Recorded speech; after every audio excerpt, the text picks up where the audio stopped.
வாங்க ஃப்ரெண்ட்ஸ், இன்றைக்கி வெறும் சாப்பாடு வச்சு துவரப்பருப்பு போட்டு ரசம் வச்சு அப்பளம் பொரிக்க போகிறேன். அதுக்கு பருப்புக்கு தேவையான அளவுக்கு தண்ணி சூடாயிருச்சு. இப்போ பருப்பு கழுவி வச்சுருக்கிற பருப்பை நான் இதில் கொட்டிட்டேன். இப்போ பருப்பு போட்டாச்சு. இதுக்கு 2 தக்காளி, ரசத்துக்கு 1, பருப்புக்கு 1 போட்டாச்சு. இதுக்கு பருப்பு வேறக்கு மஞ்சத்தூள், கொஞ்சமாக விளக்கெண்ணெய் ஊற்றினா தான் பருப்பு கெட்டியாக வரும். கொஞ்சமாக விளக்கெண்ணெய் ஊற்றியாச்சு. இப்போ இந்த பருப்பு வெந்து வரட்டும். இப்போ பருப்பு வெந்துருச்சு. நம்ம ரசத்துக்காக போட்ட தக்காளியை எடுத்துடலாம். பருப்பில் இருந்து பருப்புக்கு ஒரு தக்காளி இருக்குது.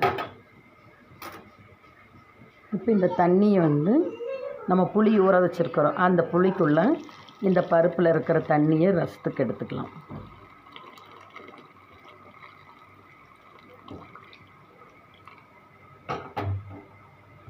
பருப்பு ரசத்துக்கு தண்ணி எடுத்துகிட்டு மீதி பருப்பு இதில் இருக்குது. இப்போ நம்ம அடுப்பில் வடச்சட்டி வச்சு வெங்காயம் அரிஞ்சு போட்டு எண்ணெய் கடுகு போடாமல், அதாவது வெங்காயம் போட்டு அதுக்கப்புறம் எண்ணெய் ஊற்றி அப்புறமா எல்லாத்தையும் ஒன்றா போட்டுட்டு அதுக்கப்புறம் வணக்கிறது.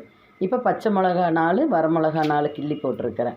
இதெல்லாம் போட்டுட்டு ஒரே ஒரு ஸ்பூன் சீரகம்,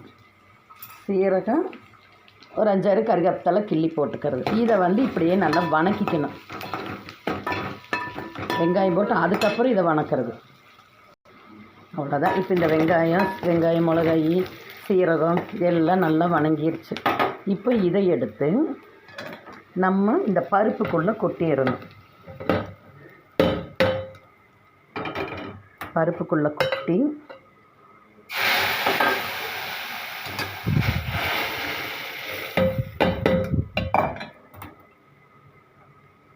இப்போ இந்த பருப்பு எடுத்து மறுபடியும் நம்ம அடுப்பில் வச்சு கொஞ்சமாக புளி ஒரு கொட்டை அளவுக்கு புளியும் போட்டு பருப்புக்கு தேவையான அளவுக்கு உப்பு இதெல்லாம் போட்டு நல்ல ஒரு கலக்கி விட்டுக்கணும். கலக்கி விட்டு ஒரு 2 நிமிஷம் அடுப்பில் வச்சிடலாம். அடுப்பில் வச்சு ஒரு 2 நிமிஷம் மூடி வச்சிடலாம். ஒரு தட்டு வச்சு ஒரு 5 நிமிஷம் நம்ம மூடி வச்சிடலாம். அதுக்குள்ளே நம்ம ரசத்துக்கு தேவையான அளவுக்கு புளியும் தக்காளியும் நம்ம ஊற வச்சுருக்குறோம் இல்லையா, அதையும்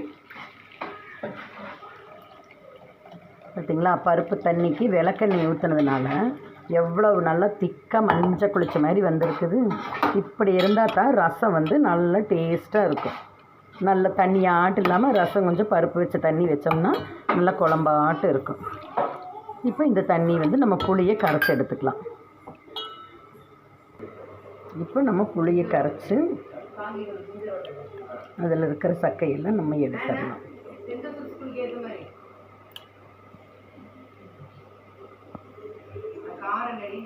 இப்போ புளியை கரைச்சி வச்சாச்சு, புளியும் தக்காளி. இப்போ நம்ம எடுத்து பருப்புலேருந்து தண்ணியை எடுத்து வச்சோம் இல்லையா, அந்த தண்ணியை ரசத்துக்குள்ளே ஊற்றியாச்சு. ஊற்றிட்டு ரசப்பொடி எல்லாமே போட்டு நானே தயாரித்து வச்சுருக்கிறேன். அதனால் இதில் வேறு எதுவுமே போட வேண்டாம். ரசப்பொடி மட்டும் ஒரு 2 ஸ்பூனு, அவ்வளவு. அடுத்தது ரசத்துக்கு தேவையான அளவுக்கு உப்பு, அவ்வளோதான். ஓகே, 5 நிமிஷம் ஆச்சு. இப்போ பருப்பு எப்படி இருக்குன்னு பார்க்கலாம். ஓகே, பருப்பு நம்ம எல்லாம் வணக்கி கொட்டினதுனால எல்லாம் கொட்டி கெட்டி ஆயிடுச்சு. இப்போ இதை நம்ம அடுப்புலேருந்து இறக்கிடலாம். இறக்கிட்டு இப்போ நம்ம ஒரு பாத்திரம் அடுப்பில் வச்சுக்கலாம். இப்போ வடச்சட்டி வச்சுட்டு கொஞ்சமாக ரசம் தாளிக்கிற கலவை எண்ணெய் ஊற்றிக்கலாம். இப்போ எண்ணெய் காஞ்சிருச்சு. நம்ம கொஞ்சமாக கடுகு போட்டுக்கலாம்.